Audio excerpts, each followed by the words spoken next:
Adam Duritz, my friend, Hey, buddy, how are you? how are you, pal? Like you said, twice in a week. It's been nice. I know. It's actually feels really. I'm feeling like slightly emotionally happier this week, and I'm not exaggerating when I say this. This is on the table for one of the potential reasons. Just like I two think it good helps when we get conversations. to hang out more. Yeah, dude, I know. Well, I hope that's going to happen. And the kids, since we had the first one, are like, how do we want to have Adam's chicken? When can we have Adam's chicken? And I'm like, Daddy can't make Adam's chicken. You'll have to, so we're gonna have to figure that out. And I'll send you that recipe. It's easy. I know, but it's so much more than a recipe. This actually is one of the things I want to talk to you about. So I watched your cooking segment the other day on the shrimp and the linguine, and it was so clean and clear and engaging that I went and took a shot. I had never done the thing where you just take the pasta without draining it and put it in like you said to do and stuff. I thought it was so cool. Clearly, you have such a passion for cooking, and that seems to be like one of your main things. I mean, what do you get out of cooking? That like how did this become a thing, and what do you get out of cooking that makes it this way for you? I mean, the obvious thing is dinner. Right, right. Uh, I grew up in Berkeley, and it's kind of called the gourmet ghetto by all of us. Okay. It's where Alice Waters started Chez Panisse, and that was like now world famous place, but the neighborhood restaurant when I was a kid. All these people that worked for her, the people that worked as her pastry chefs started pastry shops, and the people that supplied her with the fresh meat and vegetables started, markets and butchers and fish mongers, cheese sellers. That was a big, all of that sort of like idea about cooking. It was a big thing where I grew up, and I mean, it started for me when my friend Joey and I got really wasted one day. We had this plan, and we went down into Chinatown in Oakland, and we'd gotten a book on sushi. And this is like in 1983. So like way before there were sushi restaurants. Yeah. 81. We were probably 16 maybe. And we went and we'd gotten like a little book on sushi and one of those little bamboo things to roll the rolls with. And then we went down to like Chinatown in Oakland to this like underground fishmonger that was like an unmarked door on the street. And you went down into it, and it was just wall to wall tanks of like fish and lobster. Like, I don't know if that place was legal or not, but it was just like the ocean underground. How old are you at this point? Like when you Maybe six, maybe no, maybe 16. Could be somewhere between 15 and 16, 17. you're rolling in buying potentially illegal fish to make your own sushi. Well, we had done some research on it. I think we might have had sushi. We'd had it probably once, or we didn't know much about it. And we had this whole plan. So we rented Kurosawa's movie, Kagemusha, The Shadow Warrior, this great, classic Japanese movie. We'd never watched any Kurosawa movies until that point either. And then we went to his house and we got really high and we made sushi. Oops, that's my alarm to remind me that we made sushi. We got really high, made sushi, and watched this Japanese film, which I'd never seen any of his films before. And the whole experience was so immersive. And after that, we started, we would have parties on the weekend. And one of the things we would do is we just have my parents were always gone because my mom was off in medical school. So our house was kind of a playground for all of us. And we'd have a bunch of friends over, and we'd cook these like 5-course meals, and we'd all just get wasted. We'd raid my dad's wine cellar, and we'd cook these meals and we just started getting.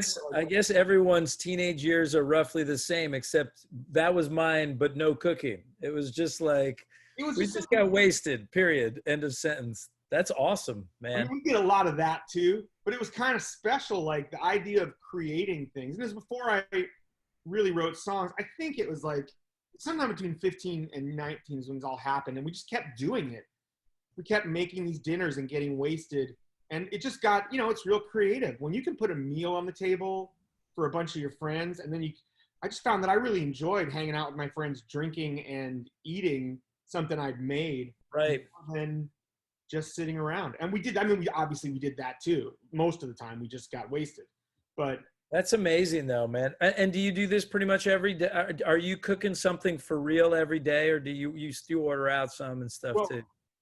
most days, but there's leftovers too. And then like last night we just ordered sushi. But if on our on my birthday, I had done a bunch of research and I said I just wanted to make sushi. I hadn't done it in a long. I hadn't done it probably since I was a kid.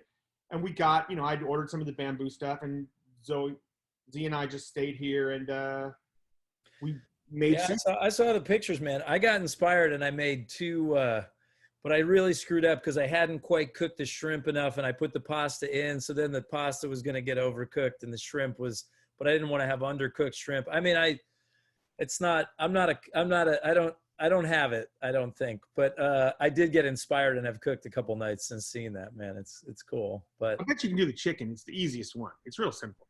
I mean, I so kind of wanted to do things. Look, cooking can be really confusing, and it is for me too. So I usually spend a bunch of time, the same way I do with the podcast, doing a bunch of research before I do it. Like I'll read a ton of recipes about something I want to cook, and then I'll like take them and sort of take the stuff I like from one and the stuff I like from another, and I'll decide what my recipe is going to be, and then I'll try and make it. And some of them aren't that hard, and I thought it would be cool to just show people how to do this. Some of them are ridiculously hard.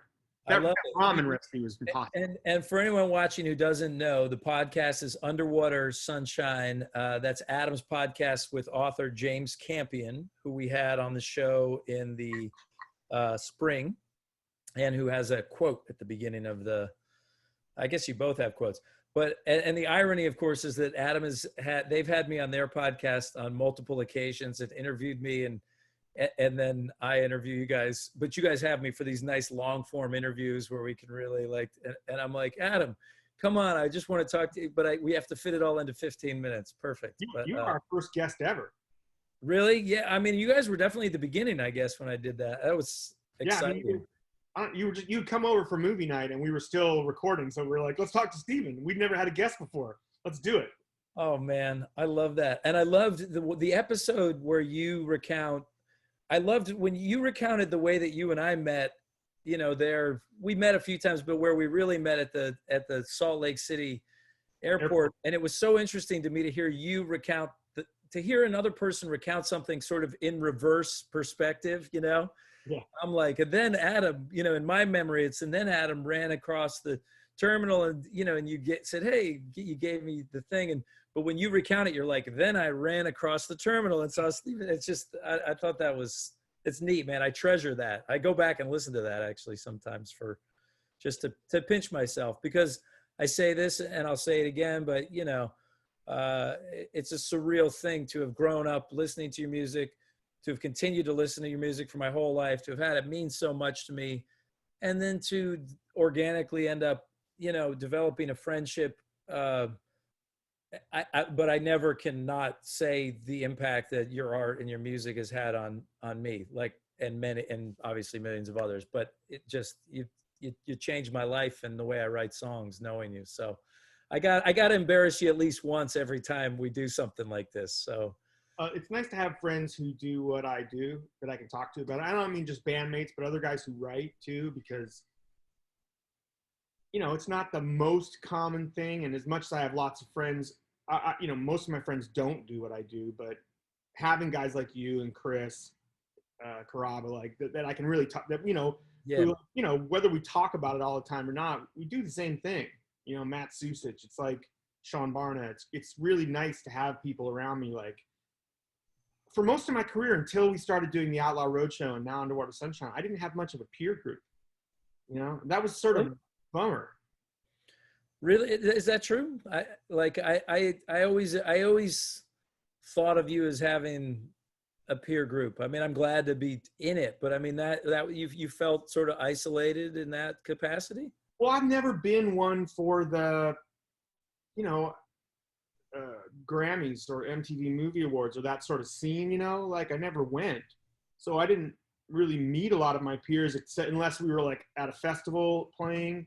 Mm-hmm. I mean, we were talking about Frank Turner. I met Frank playing a festival together years ago, and we stayed in touch since then as friends, but unless I was there, I didn't really have any friends who played music I mean, I had a few. I guess Rob Thomas I knew because I met him at the Viper Room, and there were some other people that I met in Hollywood, but Yeah, he's a lovely guy, man. I only met him with you that night, and I'll never forget because he went up and said hi to Kirsten, who was and he goes, "Hi, I'm Rob," and she goes, "I'm with him," and she points at me, and I like we talked about it later, but I'm like, what was that about? Why were you like, I'm with, like, do you have a thing for Rob Thomas? Like it, she's like, I didn't know that, but I was like, oh man, his je ne sais quoi, like all of a sudden she starts acting all crazy when it came over. And I teased her about that a lot. You know, he's such an outgoing, nice, like genuinely kind and friendly guy. He's a lot like you in that way. Those sort of, you Caraba too, as far as like that nicest guy in rock and roll thing. You know, like all three of you have this really genuine, you're more outgoing than me, all of you, and you're so friendly. It's a lot to meet Rob because he's so, you know, I mean, I've known him for a long time, but yeah, he has that effect on people because he's just really warm and outgoing. Plus, he's Rob Thomas, so he's affable and handsome to boot. Yeah, I'm like, yeah, that was hilarious. Well, and you have a thing. I mean, you are a huge champion, more than anybody I've ever seen, of artists who fly under the radar. Obviously, you had Outlaw Rose Show. You have Underwater Sunshine Festival and podcast now. You do a thing where you wear a lot of T-shirts of bands people may not be familiar with. I mean, you're always kind of doing that. I mean, like, what is it? Is that you giving back? What do you look for in music? Like, what draws you to all these acts that you just seem to discover and champion? I just think I like music. I don't think there's a big crusade behind it as much as I really like music. Yeah. And I'm really also, you know, very, very aware that most music doesn't get exposed to the masses. Mm-hmm. Truth is that for every band you've heard of, there are 5 million you've never heard of. And that means for every great band you know, there are a bunch of great bands you don't know too, because right. It's just the case. And I think I really love music. I'm very hungry for it all the time. It's fun to find it. You know, it's also great because you can go to Rockwood and see it as opposed to going to the Garden. Right. And I don't know. I just think I've always liked music, and I've had, you know, I know I just said I didn't have a peer group, but I had some friends I made early in my career, like Dave Gibbs from Gigolo Ants, and we lived together for years.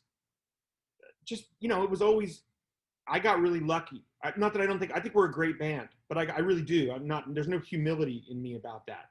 But we also got really lucky because we're a great band, and for whatever reason, at one moment in history, everybody wanted to listen to it. And that's sustained us for, you know, 20 plus years now, 25 plus years.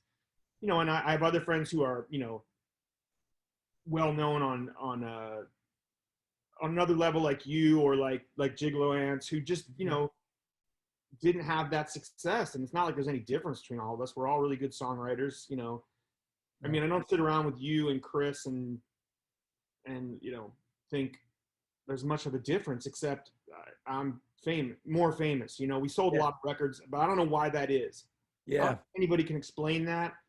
And I don't know. I just I would like my friends to be successful too. Also, it's hard for bands to stay together if they're not successful. So if you want to hear somebody play for years and years, you might as well tell people about them. You know, then maybe they won't break up. That's an amazing point, and it's so true. First of all, just going back, I'm a kitten in the sun, and thank you for saying that. It makes me feel good about what I'm doing with my life here. But second of all, you're absolutely right. And I know that when people would ask me about like the Sixers breaking up and stuff, I mean, there's other reasons, but the biggest reason is really just at some point you're just too grown up to keep going. Like you can't, if it can't sustain itself, and everybody's trying to get married and have a kid and live that part of life too, or whatever, what do? You know, you can't just be out on the road 10 months of the year and say, good luck, family, you know? So so that bands do, you need, somebody needs to show up. And that's a great point, that I sometimes forget that that's part of it. It's cool though. It's cool that you put your money where your mouth is, and you're always, I've found so much great new music through you. So I love that. So talking about being, years of success and having sustained you, in the time I've known you, you've been one of the most recognizable guys in rock and roll for many, many years. And you cut your hair recently. And you know, I think I called you because I feel like that has to have felt pretty wild. I mean, I told you how I felt when I shaved my beard for like 2 days, and I was like, I'm an alien. I can't handle this. Like, will you talk about that a little? Yeah, we had flown over to England, and I was going to be on my friend's farm for a while. It's where I ended up writing all the songs for. This is like in August. I'd written all the songs I wrote all the songs for our new record right after that, when I was out on this farm by myself. Zoe was with me for a while, and then I was there by myself for a while.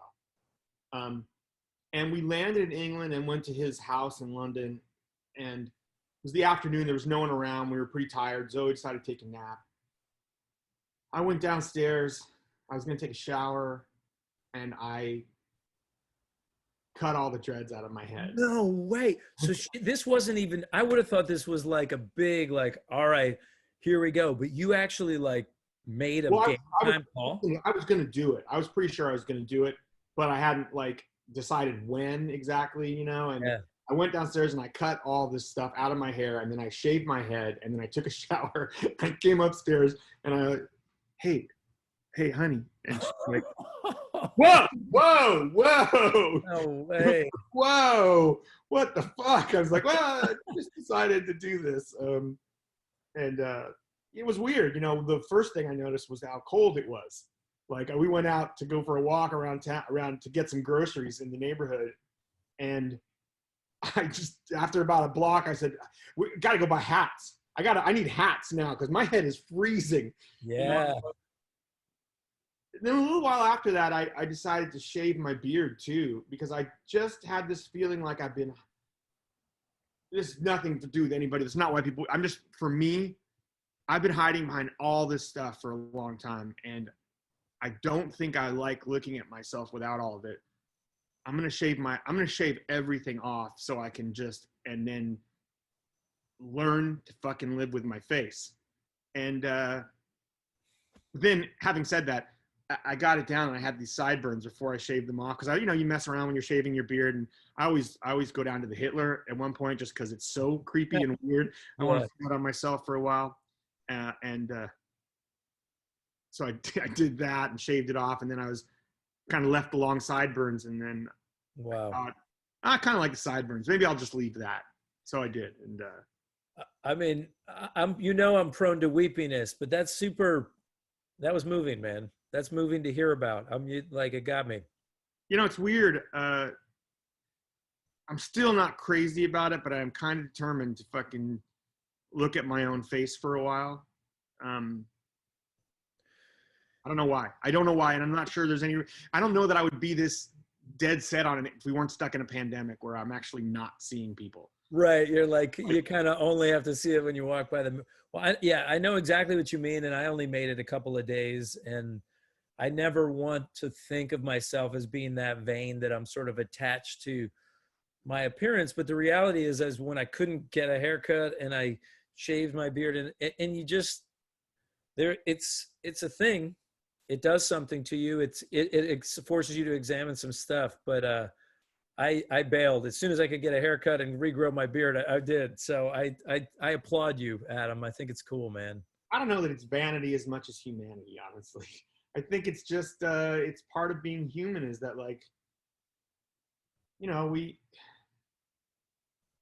probably imagine ourselves better than we are on a daily basis, and sometimes all these other things help. My hair had grown out. I know you, like, about a month ago, my hair had really grown out, and it was kind of closer to where yours is right now. Yeah. And I was really digging it, kind of. And then I was in there kind of trimming some stuff with the clippers, and I just really was enjoying trimming parts of the sides, and I just And it was so satisfying. And what I realized is that I really do not like the way my head looks shaved like this, but I really, really like shaving my head. So I'm gonna have to like be a little more wary of that in the future, because as much as I enjoy just shaving all of it off, I really don't like it. So I'm growing it back now a bit. It looks great, man. It looks great. So listen, I'm going to ask you one more question at least, and maybe one and a half. And we may cut one of these, but I don't want to not get to ask you about it, because I know that a lot of the people who listen to my music probably would say, you know, the lyrics is kind of one of the things that brings them in. And when I listen to your lyrics, and I was lucky enough to hear some of the stuff you're working on now, I mean, I'm always engaged in these worlds that you create. How do your lyrics go down? How do you create them? How does this happen for you? They're never the first. It's either they're together with the music or the music is first, always. Because they're very tied to it to me. I don't, it's the music that kind of gives birth to the words to me. And wow, I think I just start humming stuff, and then thoughts come in, and then I try and flesh them out. I never know what I'm writing about when I start writing about it. I have no idea. I'll get like a chunk of something, and I'll have to look at it and think about what it is that I've just come up with off the top of my head, some idea. And then I'll expand on it. And, some of the stuff, like you heard the whole new record, you've heard it all. And I was writing the first song, which is called Tall Grass. And as I was finishing it and doing the whole outro, which is the whole like second half of the song, is this one sort of repeating chord pattern with the lyrics over it. And imagining how it would be with the band coming up and breaking down. And I broke it down to a quieter version of it at the end. And I was sort of doing some lyrics for that. And then I changed the chord pattern, just kind of messing around. I remember I was sitting there in this room at the farmhouse, and I was changed the chord pattern, and I started singing these new lyrics. Bobby was a kid from around the town, kicks pumped up and head held down. And then I just thought, oh, that's a different song. This is really cool. I'm going to make, and then I got the idea, I'm going to make 4 songs that play like one long song. They're going to be totally different songs, and they're just going to, each piece of music will rise out of the one before it. And, oh, this is a separate song. This is the verse to the next song. I just was kind of improvising, and those words came. Bobby was a kid from around the town, kicks pumped up and head held down, underwater more than he was up. That's the character. That's but just that came to you. That was just there. That was sort of sitting there waiting to be mined. Pretty much. I think that just happened. And then I was like, okay, well, that's a different song. So I think I just finished that first song. And the second song is going to start right here. This is it. And, then I like worked on that. And when I finished that song, I tried to make the third song come out of that. And I love it. I love that it's so sweet. When I was like a good bit younger and maybe a tad more ambitious, I was reading so much Dostoevsky, and I was so impacted by the idea of philosophy being built into the art that I always wanted to write the Dostoevsky suite that was inspired by all these different, and I had, it was one of those grand visions. And then as I got more into like rock and roll and mainstream, and even like named one of my albums after the Dickens thing, and I'm like, I'm not sure that there's like an audience. Like I didn't feel as much that there was an audience for like, yeah, man, give us your like literary take on literature. Like, but hearing you talk about the fun you sort of doing it that way, or the process, and if not fun maybe, but makes me want to revisit that sweet idea. It's a cool thing that every songwriter maybe needs to crack at once. Well, but I think you have done it. I just think we don't always, like, it's one thing to come up with an idea ahead of time, and I had that idea ahead of time, but the only real idea there is that each song is going to come out of the one before it. There's no sort of thematic idea there. I was going to let that be whatever that was. And, and I find this with all my records. I never have a theme in mind, but there's always a theme there. But I don't see it till I look back on it. And you can't tell me you don't think like Blunderstone Rookery or Gift Horse, those songs, The Boxer, those records have themes. They have, those songs go together. There's a reason those are on that record because, and I just think sometimes it's kind of stiff and it ends up being a little trite when we try to do it with this big concept ahead of time. I mean, some people can pull that off. Pete Townsend clearly pulls that off. Right. I don't know that we would. The second side of Abbey Road is a suite. I don't know that those songs had anything to do with anything. They're half nonsense, but they're amazing the way they go together. There's more thematic things going on The Boxer than there is on the second half of Abbey Road, probably, but it's a fucking great suite. Yeah.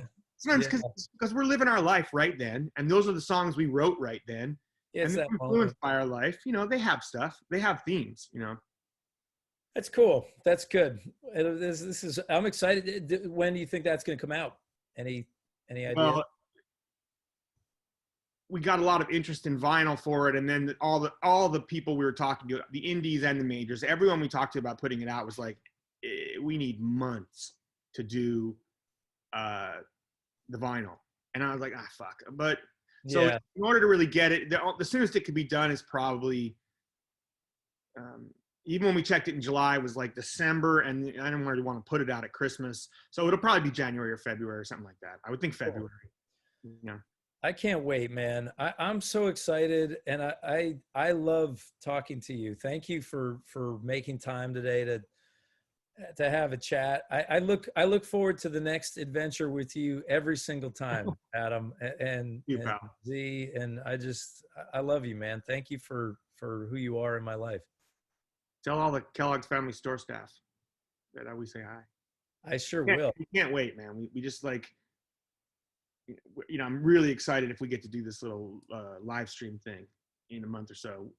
That would be so great, and we get to hang out for the whole weekend. It would be amazing. That's what we're talking about. And actually, our hookup of our place, we often rack up there. It's going to be going on the market, and the kids are like, "What? The city is going to go away?" I was like, "No, the city won't go away." But I really like this idea of being able to do a little show, and then I can tell them you're going to get the chicken on this date. The chicken's going to happen on this date, and movies and lemonade and cookies and all of it, man. We'll all do that, man. So it's just so great, man. But take care of yourself until then. You look great. You're the best, and we'll see you real soon. Thanks, pal. See you, everybody.